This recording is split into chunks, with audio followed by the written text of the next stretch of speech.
Beautiful people, welcome back again to the show. This is Low to Fame. Kuri The Next TV hamwe nanjye Mico Myiza Axel. The guest dufite uyu munsi, he's not a person who make a noise in the game. He's making a hit after hit. Ni hit maker. Nyemerera tumwakire tugiye kubana nawe atubwire byinshi ku rugendo rwe, turabana nawe atubwire uko urugendo rwe rwatangiye ahageze ubu ngubu mu muziki, aho umuziki we awubona mu myaka iri imbere. This is The Next TV. Icyo gusaba nta kindi no gukora subscribe kuri channel yacu kugira ngo tujye tubana, wibuke no gukanda kukazogera kugira ngo ujye ubona notification z'ibiganiro byacu tubagezaho bya buri munsi. Ntabwo ndi njyenyine muri studio, reka nakire umutumirwa wacu w'uyu munsi. Na wundi ni aka Luga Boy Luganzo. Yeah man. Welcome in the studio, fresh, brother. So thank you, my brother. Umeze neza? Ameze fresh iminsi ndashima n'abantu bayo. Arabasani bajye bavuga ngo ndashima Imana n'abantu bakeya. Wowe umubare wabo ushimira kwijanisha ni bangahe? N'abantu bose. Nibyo koko nanjye buriyo ngiye gushimira abantu bose kubera ko inshuti nziza z'umumaro ziduha urugero rwiza rw'ibyo gukurikiza, ariko nanone mu buzima tuba dukeneye abaduca intege n'abanzi kugira ngo baduhe imbaraga. Ngiye ngo ndabanzi banje byatari umwanzi se shara kintu yankoraho na kimwe. Akunda n'abakunda bakamba motivation gukora cyane. Tuguhaye ikaze rero muri studio za The Next TV. Izera neza rero ko abadukurikiranye n'undi bari buze kuryoherwa n'ikiganiro tugiye kugirana. Ni Load to Fame. Turaza kuba tugaruka ku buzima bwa Ruganzu, turaza no kurenga imbibi, twinjire muri personal life naza kutwemerera, uraza kumenyaho byinshi. Amatsiko yose wari umufiteho uyu munsi araza kugana ku musozo. Ruganzu, tuzamuke gute, dutangire ikiganiro gute? Sha whatever kabisa ariko kuzi today ni pali iti not nakoze pali uzane na Jojo afite buri no sajari tuna popping champagne abanzi banje murajyahe uramuca ushatse maze umuriro tuwatse niyahuza malika nushakuzane na trauma dollar urabizi sinchoma kirenye ifungira nyama choma muduni Atlantic komiyo dadi nje pite maji nuzana mathematic baragutwara nka automatic nuzane bra izi vibes z'abana niyo nasoza gwamo nizambuza gusabana kulewa nataka kulewa yabani kulewa. This is a bland song n'ubundi iri hanze ubu ni cyashyo ngiyo kabisa. Kulewa nimwe mu ndirimbo nziza cyane, video yakozwe nani? Yakozwe na Zodiac Cat. Na audio?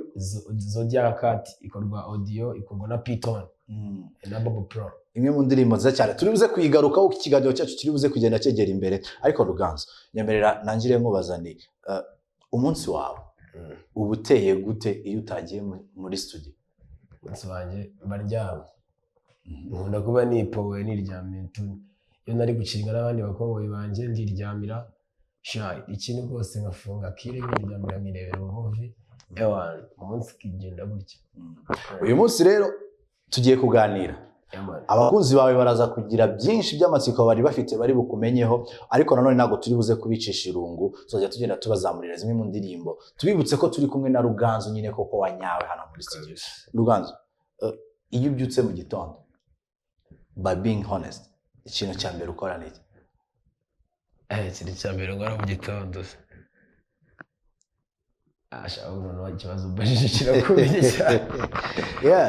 Nyine ndabyuka ngumva umuziki ngumva umuziki ngakonekta ngumva umuziki ntabwo nakora umurimo wanjye ariko ngumva umuziki ngiyo sinzi banza ari imbaraga kuko nyine sinavuga wenda ngo ntabwo njya nkoropa kavumo ndanakoropa yego. Iyo ubyutse mu gitondo rero ikintu cya mbere ukora ni iki? Ni ukumva umuziki? Numva umuziki. Ibindi byose ngagenda biplaninga, ari n'umuntu abyuka nabi mwana afite ubunebwe kabanza kubitekerezaho cyane ukinanura kabisa.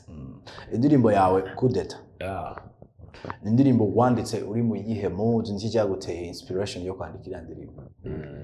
Yari ifite agahinda mani k'icyana twakundanaga ariko ntabwo tugikundana tu. Akenshi umusanimani yandika indirimbo bitewe n'ibiharimo tu. Barazagira umuntu kubeshya ngo ni inspiration ngo zaje ngiki. Uyu umusani mwana ibihe urimo n'ibyo wasohora tu. Eka tuzamuke gato kuri kudeta hanyuma tuze kugira ngo tunasobanukirwe neza story iri behind yayo twamaze kuyumva. Go imitation please. Ukunda shay vibes.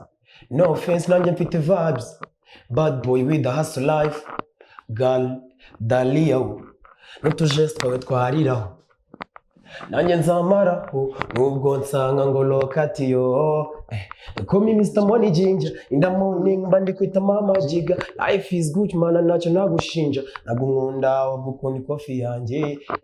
Call me Mr. Money Ginger. In the morning bandi kwita mama jiga. Life is good man ntacyo nagushinja. Nagunkunda gukunda coffee yanjye. I don't like that too. Excuse me, nubigire fight too. Let me dance like a pokoli. Oluwani we mami awo. Nubwo nsagurya abasore n'abateye kudeta. Nubwo nameta n'urwara sizakuburira amata. Kudeta wallahi. Man. Listen, wowe n'umukunzi wawe. Man. Agahinda yaguteye bikagera aho wandika iyo ndirimbo. What was the cause? Nyine tu ni break up yabayeho kandi baby niwe baby wa mbere waryaga inoti zanjye wallahi. Uri kubyumva man. Ako yaranamfiraga tu. Nubwo yari n'umukunzi wanjye yaranamfiraga mwana. Akamfira biri aho ngaho tu. Bajya bashinja aba rapper n'abahanzi muri rusange aba celebrities kutagira commitment mu rukundo bituma uyu munsi baba baraha ejo bakaba baraha ejo bakaba baraha. Kuri wowe ugitekereza ko umuziki waba warahinduye imimerere ya relationships zawe? Biriho ko music man ukundwa n'abantu benshi ingeri zose man, kuko ntago nakubeshya ngo ntago njya nkunda, ndakunda bro, ndakunda ariko nyine abakobwa ni benshi cyane, bari benshi cyane kabisa. Byana bari byinshi aksimba rwose. Ese ubundi twinjize mu buzima bw'abastar bwo gukundwa n'abakobwa benshi, bombi bagufiti uri attractive kuri bo, ubakurura mu yandi magambo, no kuba uriho ufite personal love umukunzi wawe, girlfriend, bihura mu buzima ubuzima umuntu wese agira umuntu akunda. Umuntu agira umuntu akunda, urukundo rujyana ni hamwe, ntabwo nyeka ko wakunda abantu bose. Ariko umusani man ukuntu babayeho, umusani ni kwa kundi ibyana bishaka kumufatira ifoto man, nyine nawe yubuka nduko ufite abana nka 600 nk'abana nk'abasani nashatse kuvuga amazina. Yubuka man nyine abasani mwana biragoranye ku gitsina gore ku muhanzi, kuko man muziki gendana na biriya bintu ibiyobyabwenge abusambanya ibintu rero bitamedise man bikurangira no gusanga abasani nyine usanga barapfuye mwana abandi bose. Ruganzu, reka tugaruke mu buzima busanzwe. Ni kihe kintu kikugora mu buzima, like something you struggle with, ku buryo nyine kikugora ariko hari igihe uba ufite ibintu uhangana nabyo we muri wowe, ariko noneho hakaba hari n'abandi bantu bakubona ariko ntibatekereze ko icyo kintu nawe gishobora kuba cyakubaho? Njye ikintu kingora cya mbere no kwishyura inzu. Njye mba numva njye wallahi njye ari cyo kiba kingoye nyine tu rent muri Kigali aba ari ibintu by'ibisazi bro. Uyu ni Ruganzu turimo tugenda tuzamukana. Ruganzu, nyemerera abantu turi kumwe ntituze gutuma bajya down, ahubwo turaza gukomeza tuva ibinga tuzamuka tujya hejuru. Ni Mr. Gasheki ubundi ni kujya baddest luga boy nuko baba. Reka tuzamuke nakandi gahitwa. Yo, everything I do, I have many things to do. Ndara amajoro unshakisha inota as we told you, the bad boy to my life. You see me crazy, oh my god, oh my god. Ngemozo umutima kumana yamana igake kugira ngo tore n'amagambo yo kutuvuga. Uhoza umutima kumana. Ruganzu, uri umukristo? Ndi umukristo, nabatijwe mu mazi menshi ariko sinjya mpfa gusenga. Senga kuri bonane gusa. Kuki uhitamo gusenga ku munsi umwe mu mwaka? Usenga dutangiye twabyita ubundi bura bonane. Ni umunsi usoza umwaka ugatangira undi mwaka. Nje nsenga kuri bonane gusa, nabwo yongeza amahirwe nkagerayo nyine ngatera intanga nkagerayo. Kubera ikirere ikibazo najyaga gusenga mani kera, ngasenga ubona yo muri kwiga kubatizwa ira boro mani murasenga byatanje mukagera mu masengesho. None najyagayo batangira gusoma Bibiliya, amajambo ry'Imana, ngasinzira nka pongi. nashidukaga bakize no kuri kamera none ariko ari ukuntu bahita bagukamera nyine mwana muri screen n'ubundi nk'ahantu hateraniye abantu benshi umuntu uri gukora ikintu kidasanzwe muri abo bantu niwe kamera yibanda njye naragenda ngasinza nicyo kibazo sinumva n'ijambo ry'Imana ariko njyewe n'Imana ndi umukristo kabisa ndi umukristo utazabona mfite iziswega mfite amayeri mfite icyo ariko ndasenga brother ahubwo gusenga no kujya mu rusengero mwana ngo atendinge no gusengera iwawe mwana byose cyane imyaka umaze mu muziki ni ikihe kintu gifatika uvuga ko umaze gukura muri uyu muziki? Icyambere gifatika amaze gukura muri uyu muziki se ni iki? Ntabwo nibwo ndi kugifata. Ni iki nyine? Byanga bikunda hari itandukaniro kuva aho watangiriye naho uri uyu munsi hari itandukaniro. Ikintu cyambere man nuko ngiye muri ikintu cyambere mu muziki mu mafaranga y'umuziki twebwe naha iyo utarafatisha bya danger amafaranga ubona ni nayo kwiye ntabwo nayo kwiyaranza nyine kwiyatsa bisanzwe nk'umusani ugasa neza ukarya ugasohoka ukaba uri kumwe n'abajene n'ibyo ngibyo nta n'ibindi nta kintu cya danger kabisa. Luga boy utangira umuziki bwa mbere ujya muri studio niye ndirimbo wakoze? Nagiye studio ingoma bayikorera 3 atanze 3,000 by'amanyarwanda bro atanze 3,000 none ndi n'umupeti nubwo ntabwo bwabura ingoma ndayikora nisiganwa muri studio na sample barayinyima ndangije ngarutse nsanga bayigize safe bashyizemo abantu nka senkani ndababara ndavuga kandi watanze 3,000 niyo ngoma siba no kuri YouTube iyo ngoma urayibuka? kare wese ubyirengagiza challenge abahanzi muhura nazo cyane cyane nk'abahanzi twavuga ko muri urwo rugendo rwo gutangira umuziki kwibwa izo ndirimbo zanyu rimwe na rimwe no kuziba bakaziha abandi bahanzi nkawe challenge uvuga ko umaze gufesinga nazo muri uruganda rwa industry y'umuziki mu Rwanda nizi nyine ibyo ni nyinshi zo ntabwo arabo dukorana tugashwana arabo kandi abo bingira akamaro kuri byo urabuzi ko none natangiye no gukora kuri channel yanjye bize imbere nakoranaga na Fanta nkorana nabo na Baskayito bose ariko ngubu none bameze fresh uko ibihangano byanjye byose ntabwo byitwa bw'ibyanjye byabaga biri ku ma platform y'abandi bantu kandi ari ingoma nziza zanarego zangize n'ama views menshi cyane ubu ngubu nyine ikintu cyanjye nembogamize ya mbere nahuye na mwana nk'ibi bintu asa none umuntu urantwarira ingoma njyewe nyine tungu yitwara by the way nandika n'indirimbo njyewe ngurisha ingoma tu hari indirimbo yitwa Bad Boys wahuriyemo na Fanta nimwe mu ndirimbo nziza cyane nayo twahereyeho actually dutangira aho se nk'umuhanzi ukizamuka gukora collabo bikomera gute byorohera collabo njyewe burana nubwo ikintu kitigeze kinangora bro ko njye abantu benshi babibazaga impamvu nkora collabo nyinshi cyane ko njye nta bifungo nabaga mfite nimba uje ukambwira ati njye nkunda ibintu byawe ukora tugakorana ukazana imifungo n'ingoma nkanayishimuta nk'ahari yajya kandi imifungo wayishoye navanyeho n'ubundi bukene gusa urumva atari mani ni byiza cyane mwana ariko korabo ku basani bakomeye mwana babigoranye zigufatisha ejo bundi njyewe mani ejo bundi nahamagaye Kalifani Kobinda ariko arabwira ndi muri geto ndakubise aravuga ati se ko ufite iki kiboro iki wakiremo wakiramo vasanga ati ruganzwe nariwe ntabwo nakwaka ibiceri ahubwo wowe shaka aya kabu ndavuga ati ndayavana byose ni imbogamizi bro nyine bwo ati kora umuziki nta biceri mwana bari ibisazi udafite umuntu ufite amafaranga ugushyiramo bari ibisazi bro urumva nk'icyo gihe ntabwo navuga ko ari njyewe wagize iki ntabwo navuga ko ari ntabwo namujanika ko ari we wankotoje nyine tu narabirebye ndavuga ati mfite amafaranga 5,000 ku mufuka gusa nabyo ngavuga danze kafata akamoto ngo ni icyamamare ni yafata akamoto wallahi shaka Kalifani ndaje kucikoza big shout out brother. Ruganzu bigeze wandika indirimbo ku buryo verse y'amagambo waririmbyemo nawe uyu munsi uyatekereza ukumva n'urumeza ruraje?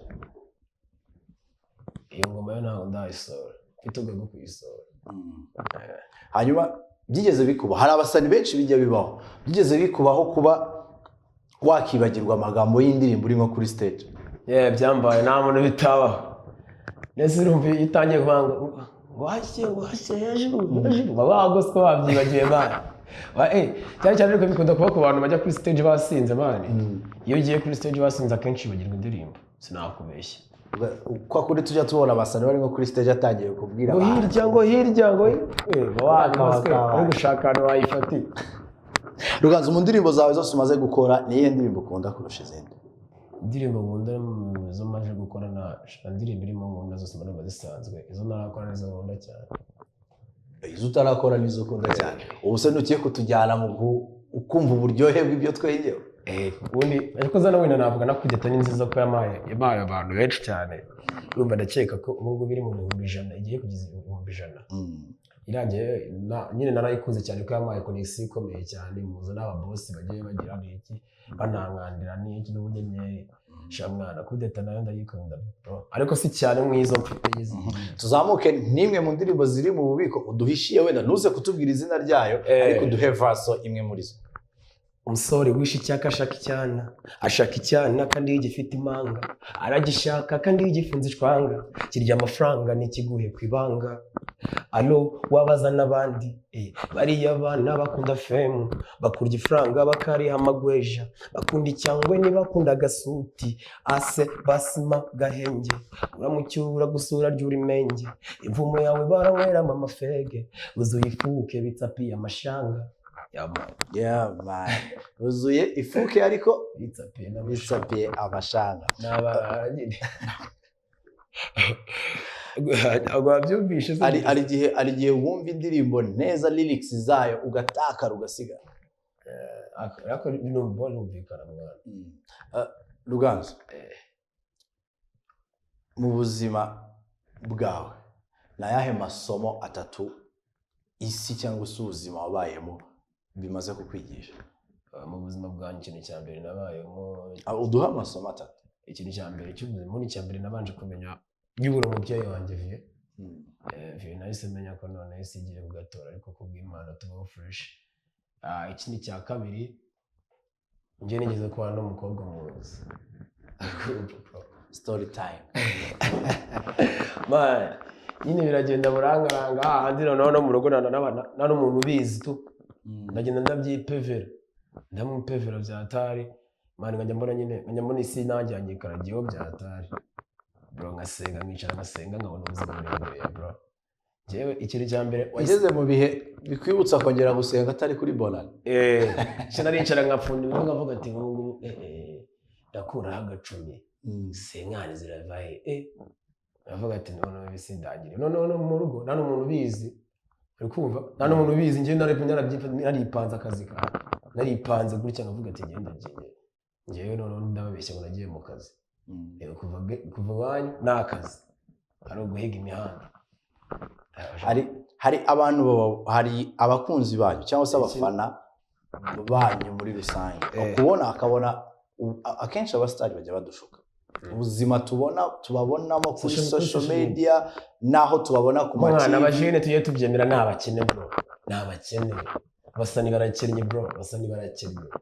Sinakubeshya batari n'abakene n'uwasohotse akajya gufata za snap ari kugira iki niyo ni ngari bayamujyanye ariko uje kwikofi y'abandi bro. Ntabwo turakoresha ibintu mu Rwanda. Ese umuziki wacu ntabwo uratanga amafaranga byatari keretse cyo kuzuri mu abari abaniga bakoze kera.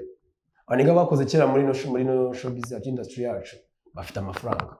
Ariko ubu ngo bari humana n'ubupeti usanga kuri TikTok bigo bitwika gufata video bafite n'ubukene bwinshi cyane. Sobanuye ko umuziki atari ikintu cyatunga umuntu. Ntabwo umuziki wagutunga yego ariko ku mahirwe gutezo ufite impano yawe umuziki wagutunga bitewe n'ukuntu runaka bayipromotinzemo. Kuko mani ntabwo waba udafite amafaranga. Ntabwo waba udafite amafaranga ngo ugire iki ngo ubone ukuntu washora umuziki. Ntabwo ufite senkani ku mufuka byonyine 50 ufate 30 yahereze producer mwana utana savinze nari ikintu ufite mu nzu nibibaho. Imana gahinda ko mu muziki ko ni kenshi. Ubwo birahita bitujyana n'ubundi ku nama wagira abifuza gutera ikirenge mu cyabakuru babo ari bo mwebwe, ariko none bumva ko ashobora guhita avuka ako kanya agahita yuzura ingo. Ntabwo byashoboka. Hari n'uwo bashyira amafaranga bikanga bakagupakiramo amafaranga ariko bikanga bro. ikintu inama nabagira bwa mbere ugomba kumakinga shuje muri bino bintu bro.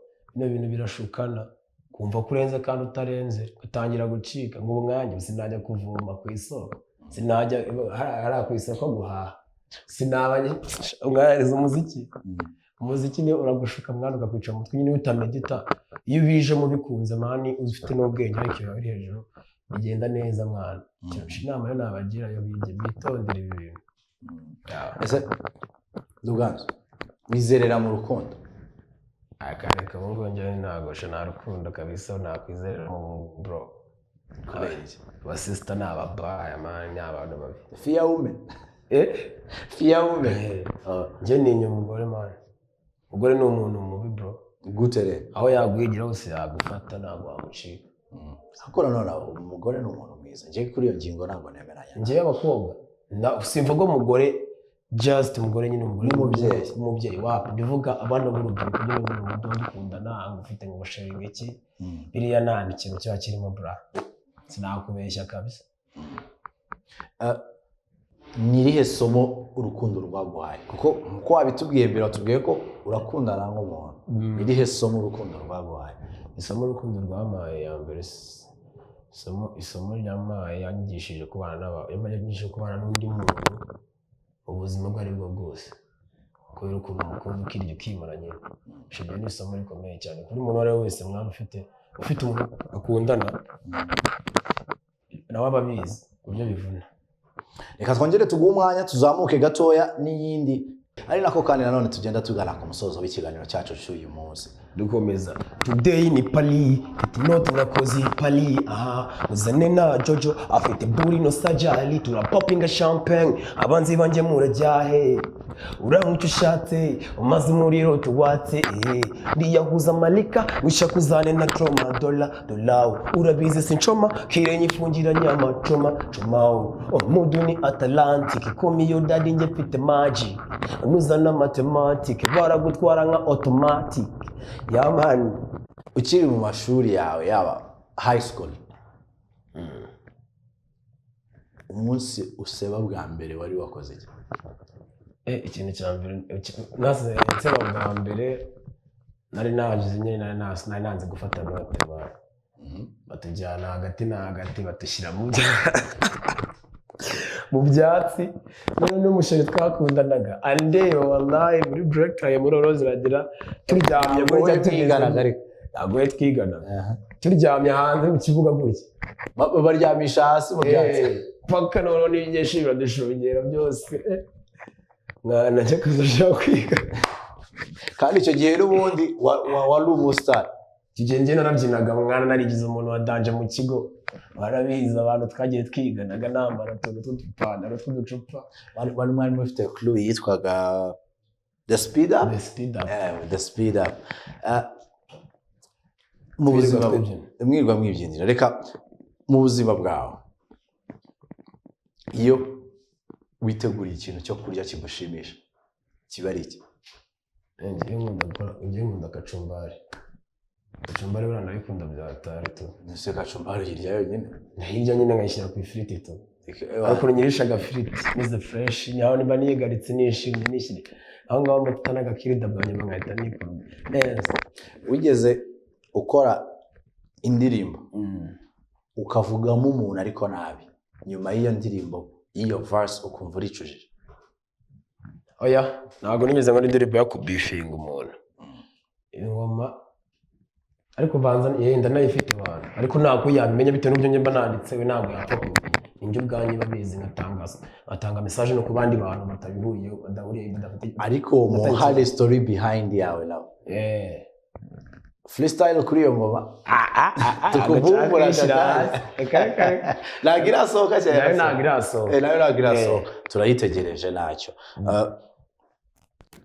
mu buzima bw'umusore i Kigali especially umusore w'umustar reka tubivuge gutyo ni bihe bintu bijya bikugora kubikora mu buzima bwawe aho bigeze ubu ngubu uyu munsi? Ikintu cya mbere kingora mu gukora se ikintu cya mbere njyewe ntabwo nkunda umuntu n'umwe ibintu byose cyangwa intege yewe nkunda nyine Imana birangora cyane kumbwira ngo ukora iki kintu kandi mbona ko nagombye kuba ndi kugikora birangora byatari ahubwo njye ndibwirize nibwirije harya nyine bajyaga bansigana nko mu rugo na grand force bakagenda ewana umurimo yose nkayikora ngira iki ariko nababa bahari bambwira ati kora iki nababwira ati kapu ntabwo mbishaka birangora cyane iyo ngiye nyine mukora iki Luga reka nkubaze iki kibazo inyuma y'amafoto inyuma y'amavideo inyuma y'amalyrics y'indirimbo twumva ni kihe kintu uba wumva niyihe shusho uba wumva wakifuje ko abantu bakubonamo muri society Niba numva nshaka umuntu ngewe cyambere ikintu cyambere ngewe niba numva ngewe nshaka abantu bambona mu nyangamugayo nibera kana keza kakarokore ariko byarananiye ariko byarananiye ko inyangamugayo ndi inyangamugayo ahubwo kugira ngo mbe ngire vibe mwiza ubona nkaho nyikubona gutya ushobora kuba ndawijisha imbere ya kamera wembaye nk'ababesikoro bo mu mujyi ukagira nk'uko kugaragara ako nje baba ushaka umuntu ukatuga ati cyane ikirara nawe bitewe na swag bitewe n'ibyo mbona turitseho ariko sikondi mwana sikondi ibingi ubona imbere ya kamera nagari komeza ari gihe kimwe wigeze kubamo ukumva ibintu wabivamo like you feel to give up murara wanjye yanjyanye mu kazi Uganda tugeze Nyabugogo mu 2003 ndavuga ati ngiye muziki mumfata akamoto bro yakujyanye Uganda mu kazi mujyayo dukora akazi k'amafaranga afatika tugeze Nyabugogo bitatu by'abanyarwanda mutege moto narabirebye ndavuga ati ubundi iyi muziki nuwe mu maruri mu hano bro natashye nicuza bya danje naricuje bya tavuga ati nk'aba bantu koko ako byangishije nanjye kwikunda bya tare hanyuma rero niki cyagupushinze kutabivamo kikagutera imbaraga ikintu cya mbere cyampushinze kutabivamo nuko nabonaga mbona feedback nziza mu bantu nyine bambwira ati wabizi ibintu kandi uzabigeraho bakomeza bakampereza motivation man imyenda bikunda ubundi ikintu cya mbere no gukora music man yikunze tu aka kanya tubaye tugaruye wowe ukiri muto ni yihe shusho wakibonamo y'aka kanya nyiri muto tugaruye wowe wa kera ukiri mutoya n'aka kanya uwo muto wawe yabona iki kuri wowe yahitabona ko yahitabona saga zikamurenga kuko kera nari kajuga nari dage mwana ubungubu ngewe nyiri muto ubungubu baje ikigihe nanogo yako n'abana babiri batandukanye bro n'abana babiri batandukanye kuko narakana keza kera mfite imeze neza niyambara dutise nanjye abantu nibaza kumva uvuga ngo kera warakana keza baraza kwibaza ngo uyu munsi wa none ubabaye umwana mubi shibungubu nyine narahindutse yaranyigishije yaragwira nta muntu ba innocent man bro totally 100% wapi man nje nyine arigiye muri ibintu tubamo harigiye hamwe barimo kanyine ukadekona kugira ngo ubuzima bukomeze bugenda bendereye umva arigiye dukina nka diru ugasanga diru dukinyemo nanjye nkuriyemo tanabihize ntabwo navuga ko man nyine ngewe ndi inyangamugayo 100% nanjye yaraho nyamura amakosa kundi umuntu ako kera bwo n'umwana mwiza muri gishatse kubwira umwana keza narabanze y'umuyobora ese utangira gukora umuziki ni ikihe kintu cyagoye famiye yawe muri urwo rugendo rwawe kurara amajoro ikintu cya mbere cyagoye famiye kurara amajoro nirirwa nsimbuka igipangu naha basanga Ruganzu mbere yuko tugiye ku musozo na mbere yuko twoza kongera kugaruka ku ndirimbo nshyashya kulewa iri hanze ubu ngubu nubwo twayinyuzemo ariko none turifuza ko tuza kuyisorezaho unatubwira social media platform zawe naho abakunzi bawe baza kugusanga uyu munsi reka mubaze iki kibazo inzozi wakuranye mu bwana bwawe kugeza uyu mwanya zabaye flop ntago zara flop ngo nibwo ndi kuzigera ko njye nakuze nkunda umuziki still man nakuze nkunda umuziki abanzi kera barabizi nirapishwa mu nkunda Riderman ariko ubu ngubu nyine ndi kugenda rero mbikora bimwe fresh tu. Your favorite artist ninde? Shay Vibes Shay Vibes. Riderman from Nigeria kabisa. Riderman mu Rwanda. Mu Rwanda nawe urabanza mu Rwanda ni kuko ndifana nanjye. Wenda simvuga gutyo nijye no kwemera n'aba grand frère barahari babanje muri bino bintu ariko njye nta munyarwanda fana ngiye tu umuhanzi. Mu buzima busanzwe ni uhe muntu ufatira icyitegererezo idol wawe cyangwa role model wawe? Nakubwiye ko ari Shay Vibes. No mu bundi buzima busanzwe. Agusa ikintu cyonyine tudahuje smoke. Iki tudahuje ariko abizi ko nyine apostinga kenshi cyane ari gusmoking. Nicyo tudahuje cyane kindi byose ngiye mbona ari wanjye kabisa.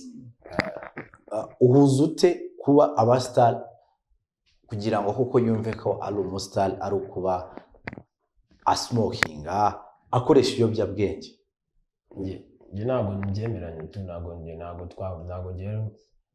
nyine nemera ko ibyo bintu bibaho tu ibintu biboro ubundi bikora nyine ari ibintu bikuri muri kizaba cyamara nagenda cyane cyane ari ngenda ariko n'inshuti mwana zinakura tu hari igihe ukorana n'umusani mwana urenze ukabona ateretseho ati nanjye kugira ngo abone ko ndi gengere karere katancisha mijisho ugatangira gukurumwa ibiyobyabwenge gutyo muri no muziki usanga urasaze.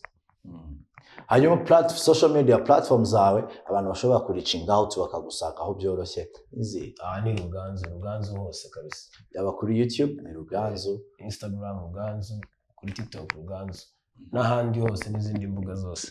Reka twongere tuzamuke n'indirimbo Kulewa adukubiteho freestyle hanyuma tugaruke twongera tugana ku musozo. Kulewa today ni pali petit note nakoze pali aha uzane na Jojo afite buri no sajali tura popping champagne abanzi banje murajyahe urangucyo ushatse umaze umuriro tuwatse riyahuza malika nushakuzane na troma dolao urabizi sinchoma kirenye fungiranye amachoma umudo ni Atlantic komiyo dadi nje pite magic nuzana mathematics baragutwara nka automatic nuzane brag izi vibes z'abana niyo nasoza bamo nizambuza gusabana Kulewa nataka kulewa kulewa nataka kulewa. Kuki indirimbo mwahisemo kwita Kulewa? Kulewa kuba tuvura imizi by'Igiswahili ni ugusi rero kulewa nuko twenda barareje tusanga tugiye kugera muri sama kandi abantu bakeneye kubyina banenjoye so uvuga twenda ngo turabashishikariza kunywa amayoga bajye banywa mu rugero buriya no kujya buriya bajye banywa mu rugero buriya mu buzima bwo kujya unanywa n'inzoga babasha no kuyishyirira buriya ari byiza tunywe less. Yeah man, this is Ruganzu, Mr. Agasheke, the baddest one once again nitwa nuko baba. This is The Next TV, ikiganiro cyo ni Lord to Fame, twabanye na Ruganzu twaganiriye byinshi ku buzima bwe, yatubwiye aho umuziki we watangiriye naho ugeze uyu munsi, challenge abahanzi bakura nazo by'umwihariko abakiri kuzamuka, challenge bagenda bahura nazo muri industry. Ariko mbere yuko tukurekura Ruganzu, inama wagira abahanzi bakiri bato bashaka kuzamuka mu muziki kuri ubu ngubu ni yihe shusho ubona mu myaka 5 umuziki wawe uzabugezeho? Ikintu cya mbere nama nagira abasani bakiri bato, abasani bakiri batoya, ikintu cya mbere nabagira inama n'ibitwa bazitwara nk'abana ba grand frère nyine babayeho imbere bazakora ibirenze kuri bo. Kurabona n'ubu byaranatangiye mwana urubyiruko twe dufite fresh dufite ukuntu turi kuza dukora imiziki itandukanye iri different niyo bakoraga zamani. Urumva ko ibintu biri kugenda biryoha. Ngiye shusho ndi kwibona imbere nzaba ngende umuntu urenze ziswega subiye ngozongera kumfatisha Axel Nyumbabari ubuse wambona Private babarira ntago zibintu ngiye tuzakora ibiri mu myaka 5 imbere tubyitege. Wabyitege kabisa. Nizihe n'indirimbo zingaho duhishiye mu bubiko izo twakitega ni mu minsi iri imbere? Nyinshi z'agahinda, iziki zo kwishima, buri kimwe tu yazifite. Summertime twitegure ku vibing. Bahita ndrizing ejo bundi ndashyira hanze indirimbo nshyashya na shootings bahita Loco. Reka tumushimire rero Ruganzu yabanye natwe yatuganirije byinshi ku rugendo rwe, ariko nanone mwongere kugushishikariza gukora subscribe kuri YouTube channel yacu ni The Next TV, ikiganiro ni Lord to Fame, aho tugenda tuganira n'ibyamamare bigiye bitandukanye tukabazana imbere yacu kugira ngo dushire amatsiko y'ubuzima bwabo babamo bwa buri munsi, natwe dusobanukirwe n'ubuzima abasitari bacu babamo. Reka mbashimire babwire ni Imana y'amahoro ikomeze kubishimira. Ndi Mico Myiza Axel. Let's call it a day today.